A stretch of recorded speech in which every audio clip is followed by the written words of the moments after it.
Welcome to Serving Locally with me, your host, Michelle Dinas, a podcast where we spotlight service in the Longmont and surrounding communities. All right, let's connect.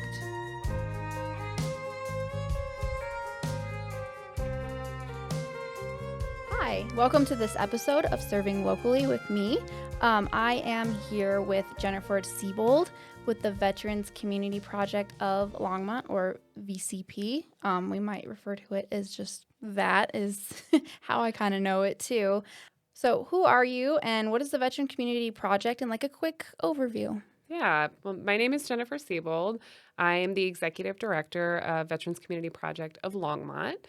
I personally have been in nonprofit work for many years. I've been doing specifically work with individuals experiencing homelessness for about the last 10 years of my career.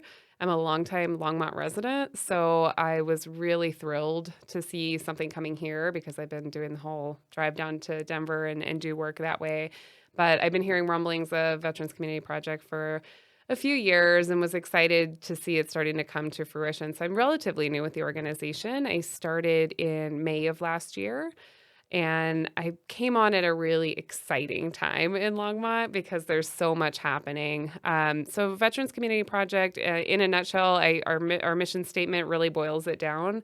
We are veterans housing veterans armed with the strength and support of the community. So really, it's all about housing veterans through our tiny homes and through our outreach work and serving any veteran in need in our community through walk-in services. And really, that can be anything from, I just don't know how to get paperwork and I could use some help navigating my VA services, all the way up to I've been experiencing chronic homelessness and really need some more support and help to get back on my feet. So we kind of do the whole gamut of things. The Village has been a project that has been a long time coming, but we are looking forward to actually opening the Village later this year, and we're just excited to add that layer of our work. We've already been serving veterans here in Longmont since 2020 through our outreach center and a mobile outreach unit that we added in August that allows us to go more rurally. And really, it's just serving veterans with whatever they need in this community. And we serve northern Colorado, so not just Longmont, but kind of the surrounding region as well. Yeah, it's awesome. Yeah. Everything that you guys do. And I learn more and more about the little things that you guys are doing, and it's so cool. Yeah. So what is your focus then at VCP? Yeah, I mean, our focus is really to fill the gaps that are not being filled by other organizations. So I think there's a large assumption that veteran organizations exist and are serving all of our veterans in need. The VA is supporting everybody. And the reality is that's just not true. And the VA does incredibly good work, and they're an awesome organization, but not everybody is receiving those services, and not everybody is eligible to receive those services. So VCP exists to fill the gaps and make sure that we can serve all veterans. So the big thing that I always like to mention and just highlight is that we do not disqualify anyone for services based on their discharge status or their length of service or type of service. We serve any and all veterans who walk in and need support. So it's just really about filling those gaps. We don't reinvent the wheel either. We work with other organizations, and that's that whole community piece of what we do. We partner with other organizations. We're not experts in everything, and we don't need to be. There's great organizations helping do things in mental health and physical health and food services. And so we connect with a lot of partners. At the end of last year, we had formed about 90 local partnerships that we connect veterans to. Mm-hmm. And so our work is really having a case manager that holds the individual accountable, helps them make a plan, and then provides them the resources. And they do more than just say, stop into the food bank and pick food up. We know somebody there. We connect them directly with someone we know so that it's not this intimidating thing. It's a really easy, soft connection that makes it a lot more comfortable for individuals too. Yeah, absolutely. And that's kind of what we're doing here too, Yeah. is just put a face with something, Right. and that helps so much with just the connecting with it and being able to just do it. Awesome.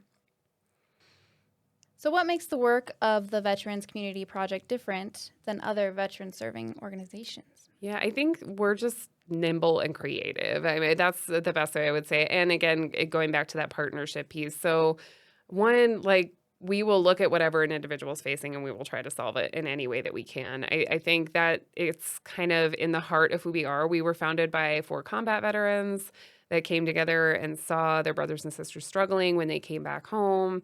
And they were just sort of putting together some support by providing food or a hotel. And, really they came together and said, we want to do more. And how do we do that? So that's sort of where the idea came from. But I think what remains really true about our organization is that we still operate like a small organization, even though we've significantly grown over the last several years. And we now have more than 60 employees across the United States. And we're in 6 different cities and 5 different states. We still hold really true to our roots, which is just being creative and nimble and finding whatever solutions we can. And that does mean working really closely with community members, not just other service organizations, but individuals who live in our community who are willing to help. A lot of the work that we do at the Outreach Center, we're already housing folks, and that's something I always like to touch on too. We've been doing outreach work since 2020, and since that time, we've housed 61 veterans before we even have a village to house Yeah. people in. So that is really a testament to the community coming together. And I will just say our case managers are great at working with individuals in our community. People want to help. We live in a really awesome, Longmont's an awesome, welcome community that just wants to do what they can to support veterans too. So a lot of it has been like working with landlords and getting them to sort of understand why somebody on paper might not look like a great fit, but why this individual deserves a second chance and how our organization can help provide the additional support to ensure that they can be more successful in that second chance. So I think that's very different than a lot of other organizations. We kind of hold true to this grassroots piece, even though we're a vibrant and growing organization. Where did it start? Did it start here? No, it started in Kansas City. Kansas City. So that was where our first site was. And in 2016, VCP Kansas City built 49 tiny homes there. And that's been, honestly, it was so successful that word spread really rapidly about the work that they were doing. Was one of the most amazing stories I hear is, we built there in an area that was a part of town that was not as desirable to live in. It wasn't necessarily high on anybody's realty market or anything. And the really amazing thing is that after VCP built there and put together that community, the property value went up, and it's this really vibrant and amazing community. So that's one of the stories I think is really inspiring and incredible. And it's one of the reasons I think people were drawn to it. I've worked in homelessness for many, many years, and the reason I was drawn to it is the incredible success rate that VCP has. So they are seeing a success rate of 85%, which means that individuals who are transitioning from the village into housing, they're getting into permanent housing, and they're not only getting into that permanent housing, they're staying stably housed. And we follow up with them for a year after they leave. And so they're maintaining that stable housing. And that's an incredible thing. Most organizations nationally are seeing a success rate that's about half that. So I think there was just a demand all over to solve the veteran homelessness issue in communities. And this was obviously a way that was being really effective. It was something that people looked at as a model that could potentially translate to other communities. Longmont was the first expansion site out of Kansas City, which is really exciting. I don't think that they ever really thought it would grow outside of Kansas City. There wasn't an initial vision around that. But the city of Longmont their city council had put together an initiative to really solve the issue of veteran homelessness specifically. And they sent some folks out to look at what are people doing around the country, what's working, what can we potentially bring back to our community. And Kevin Molshine, who was a part of that group, along with Bonnie Finley, those two are still very involved in our organization. They're on our board and they're actively involved. I actually just came from a build site, and Bonnie Finley has a group of her friends out today building homes. There are 35 people out there swinging hammers, so she Awesome. remains really connected. But, you know, Kevin went around and looked at these different models, and when he came to Kansas City, he was just blown away, which I think is most people's reaction when they go there and see what's happening. I know for me, it was really moving. And he came back here and said, "Hey, I think I have a real idea of something that could work in our community." And the city of Longmont was really thrilled about it. Even further, Kevin put his money where his mouth is. He donated our land to us, and he donated upgraded land to us, so all the infrastructure is there. It's 2.4 acres that VCP is building on. He also gave some land to Habitat for Humanity, so we have 8 Habitat for Humanity units on the western side of our village that'll be up and running very soon. And it's a part of a much larger development. So Kevin is a local developer. This is going to be a part of a development that includes more than 400 homes, ranging in value from, you know, the high 200,000s all the way up to $900,000. So it's a pretty high-end community. Has a very amazing community center. There will be parks, and our veterans will have access to all of the amenities of that community as well. The city of Longmont was really supportive. They waived a lot of the fees and expenses and things to help us move forward faster. They gave this to Kevin as kind of his affordable housing. So in the city of Longmont, 12% of all developments have to be affordable, and this is meeting that requirement in this community. And I think really like all of us are excited about a model like this, putting, you know, unhoused veterans in a community that is a very high-end living community, and having the community welcome that and be excited about it. We don't know of any place in the U.S. that's happening but here. Yeah, I've never heard of yeah. anything anything even close to what you Yeah. guys are doing. And so talking, if you were a veteran and you needed, like, what would be the steps that they would need to do to, and then what happens after they get accepted or get involved? So all of our work starts at the outreach center, and we have walk-in hours 3 days a week that people can just walk in, and that's available to them to just fill out intake paperwork or talk to somebody. You can also make an appointment there with any of our case managers throughout the week, Monday through Friday, 9 to 5. And really everything starts there. We ask the individual to fill out paperwork that gives us a sense of where they are and what their needs are. If there's somebody we can house faster than putting them in the village, we're going to do that. And I think that's the work that our case managers are already doing. So if it's someone that, you know, realistically, maybe a month and they could be housed permanently, it's probably not going to be a great fit for the village. We're going to go ahead and maybe put them up in a hotel for a little bit and then get them housed permanently, because the village is transitional housing. So people can stay there for up to 2 years, but it's not permanent housing. And all of our work is geared to getting people into permanent, long-term stable housing. So someone who's going to be a better fit for the village is somebody who has probably got a lot more things to work through. So it's not going to be someone who could be housed pretty quickly. It's going to be an individual that's maybe dealing with longstanding health conditions that have been ignored, really had chronic homelessness challenges, or is going to have to really work on stability of their finances. And it's just going to take more time than we have to get them housed quickly. So that they're going to be a stronger fit for the village, where they will live and work with a case manager once a week that is on site. So in the middle of our community, there is a 3,000 square foot community center. We have our case managers housed out of there. There will be 3 on-site case managers. We strive for an 8-to-1 ratio so people can have much deeper impact, and making sure that they're not overwhelmed with caseloads, that they're not able to really track what's going on with this individual. And I think that's a key part of the success too. So it's really an incredible thing. I know a lot of case managers juggle 40, 50 people, and we want to make sure we keep that number low enough that they can have deeper impact. That is awesome. That's paying attention to those fine details is really what matters to people the most, to helping them recover and get back to life. Yeah, and they build really close. close relationships with those case managers, and they're really working on holding them accountable, but also being there to help them along the way, and making sure that they have the support that they need. Can anybody volunteer and help? And what would you say is your greatest need, I guess, is what I really need to ask is, what would be your greatest needs at this point in time? Yeah, so we are building the village right now, and a lot of people don't know this. We actually rely on volunteer support to build our tiny homes. 100%. Yeah.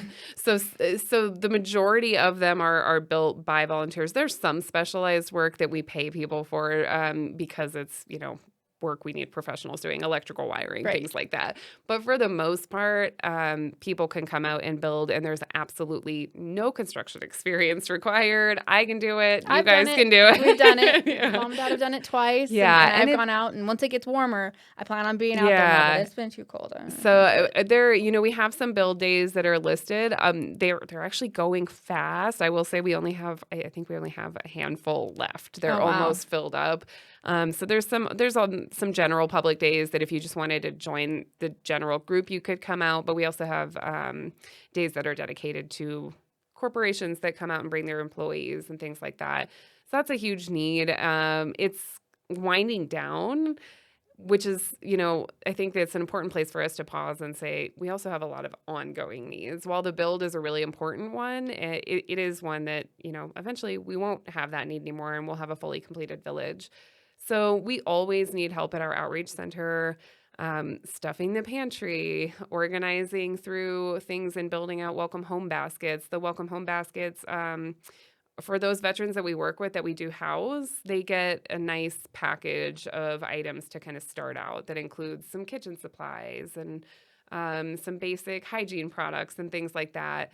That goes to those individuals even that we're housing through the outreach center. Those that are housed in the village will take everything from their tiny home with them. Mm-hmm. So they also kind of get that starter package, and that includes all their furniture and even down to the appliances if they wanted to. Right. So when they transition into their own apartment or something, they're not just in an empty room. Absolutely, because housing is one thing, but it having a home is an entirely different thing. So we build those welcome home baskets all the time and that's done by volunteers who put those together and who do drives.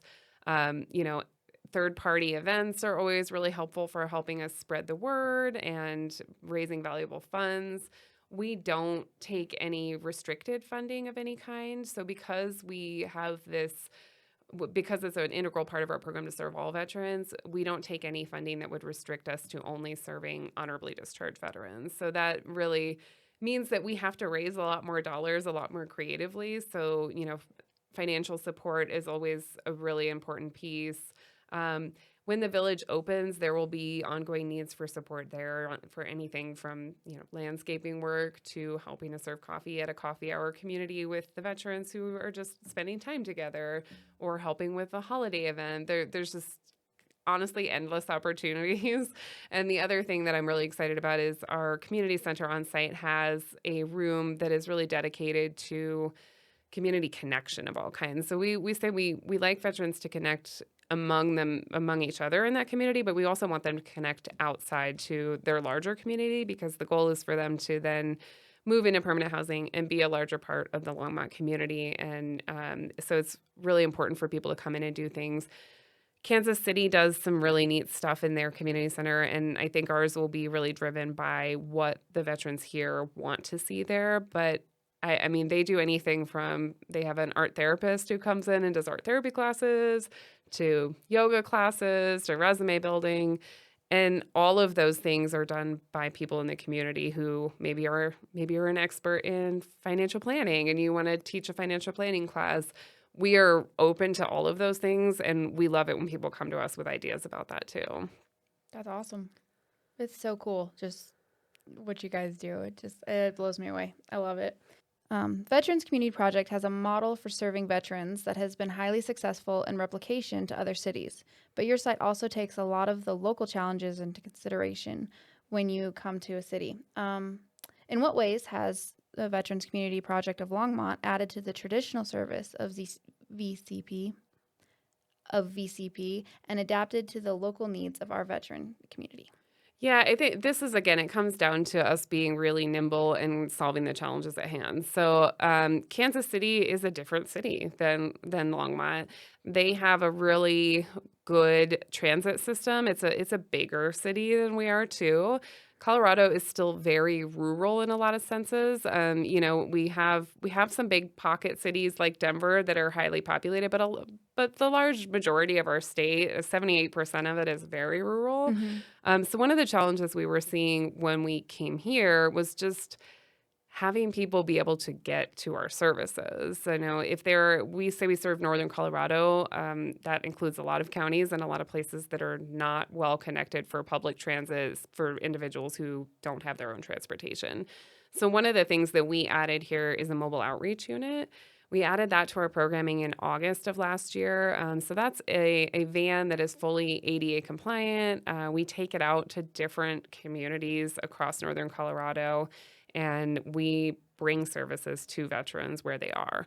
So we partner again with those other community organizations that are serving people, and we let them know what days we're coming. We kind of have a built-out schedule for that. They try to get as many veterans in need there for us, so it's a really collaborative effort. And then we get them connected to case management support at VCP, but we also look at, where are you located and what's in your area that we can help you get connected to. And that's been one of the really key things.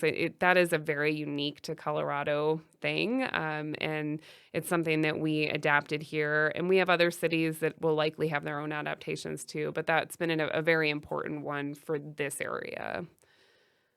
I did not know about the mobile one. Yeah. Yeah, I did not know about that. So that's really cool. All right. How can people contact and find out more about the veterans? Why can I not say that today? I say it all the time. Yeah. All the time. It's this, having this in Exactly. front of you. It's the worst. That and that. Yeah. Mm-hmm. How can people contact and find out more about the Veterans Community Project? Yeah, so we are located right here on Main Street. We're at 1228 Main Street. They can visit our website, which is veteranscommunityproject.org, but you can actually just type vcp.org, and that will tell you, it will not only show you everything we're doing across the country, but there is a button click down there for you to take a look at everything we're doing here locally. It has everything from, some basic needs that we need here to volunteer opportunities and all the other ways that you can get involved. So that's a great place to start. They can also, just reach out to our office via phone and give us a call there. Or they can email info@vcp.org if they just have sort of a general question that they want answered. And we are also on all the social media channels, so you can check out our Facebook page or Instagram pages, or my page, because I repost everything that I see that comes up. I appreciate that. Thank you. I repost it on Instagram and Facebook because I think it is just outstanding, and that you do go into those details to get them not just help now, but help to get them going. In the rest of their life and skills, and that's just great, because we owe so much to veterans, and I'm so thankful for the veterans. I actually have just a quick little story about veterans. So growing up, my dad, who is behind the camera here, he had us, well, he didn't have us, but when he would see somebody that wore their cap, veterans of whatever it was that they're saying they were a veteran, he would go up, shake their hand, and say thank you for your service. And so that really stuck with me. So I've been doing that. And my son, when we were at an event, and he was with a friend of ours walking around, and he saw a gentleman with his cap on, went over to him and said, "Thank you for your service, sir," and walked off. And that man tracked him down, gave him $5, and said thank you. Nobody has ever thanked me before. Wow. And that just struck me. And he was like, because I was looking in his bag. I'm like, where'd you get $5, kid? Like, what's going on? And he's like, and he told me the story. And my son, like, he was just like, he didn't know what to do, because he was just like, I didn't do it for that. He appreciates that. And because, we have family members that are veterans and stuff. And so it's just little things like that even make a big difference, just to thank them, because we owe them a lot. Yeah, and I think I don't you touch on I mean, I think most of us have a family member or a close friend that has served, so all of us have that really personal connection, and our staff is a mix of individuals who are civilians and those who've served as well, but all of us have been in some way impacted by a veteran, that raised their hand to basically do everything up to giving their life to serve our country. So it is a Absolutely. really that's it's I'm glad that your son has taken that on. But yeah, I think and the other thing too is veterans are really proud people. It's often hard for them to ask for help, and Absolutely. we all need help. So it's great to be in an organization that makes that easy and makes it feel like a natural part of their connection to the community, and it helps them to not only reconnect with other veterans in our community, but to just be a part of the entire community and be connected to Longmont. So. I'm glad you said that because I was going to ask you, is it just veterans helping veterans? But it's a lot of veterans because they see the value Yeah, we in do have a lot of helping. veterans on staff, and people ask that a lot. I think that second part is also equally as important, though, and that's that armed with the strength and support of the community piece. It really doesn't work if the entire community is not invested, and that's a question we get a lot too. Is how do you decide what city to go to? And I had my questions about that too. How did VCP end up in Longmont of all Right, of all places, places. right? But I think when you look at the history of what's happened here, that the city demand and their support, and then people who locally said, "I'm going to help fund this." That's what we look for in a city. It's not necessarily just strictly location. I think there has to be a need and a way for veterans to connect to services nearby. But in large part, it's where does the community support that, and where can we make sure that our veterans have the community support and the resources that they're going to need to get back up on their feet. That's awesome. It's just awesome. I do. You guys are like the top of my list. It's just great. It's just great. All right. Is there anything else you'd like to add? Maybe that I missed asking you, or that you just feel that you need to share? Yeah, I mean, I would honestly, I just want to, first of all, thank you for giving us the opportunity to do this. I think this is a large part of our success too, is just people like you who let us share what we're doing in the community, because the more people who know about it, the more successful we can be. So that continues to be a really key part of our success and our work. And so I just appreciate this platform Thank and you. allowing me to speak to everybody out there who can help us continue to spread the word. That's So thank awesome. you. So there's what's a way that somebody can just get involved in volunteering or serving right now that would be like simple, fast, Yeah, easy. I mean, the easiest way to get involved in volunteering is just to go onto our website and click the volunteer button and sign up. And it'll ask you a few questions about your interests and what kinds of things you're interested in helping out.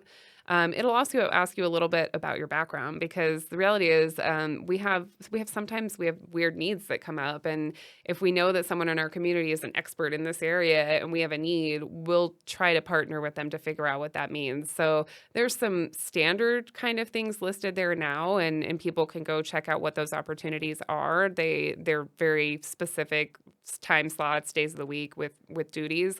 But the other way is just to kind of tell us a little bit about yourself, and if you're interested in doing some of these out of the box things, we try to come up with ideas and get creative, especially when we have experts in our community who are willing to do that. Is there things that you need that people could purchase to bring in, or just to Yeah. where can they donate money or Yeah, find out what to donate? I mean, we're doing a drive right now, and I know you guys put together some stuff for us. I mean, some of the things that we consistently need in our outreach center is non-perishable food items, and we have a list on our social media channels that people can check out. We have an Amazon wish list as well that just we kind of put our top needs all the way up to the top. We sort it that way, so when you open it, those things that are listed at the top are the things we need the most of. Okay.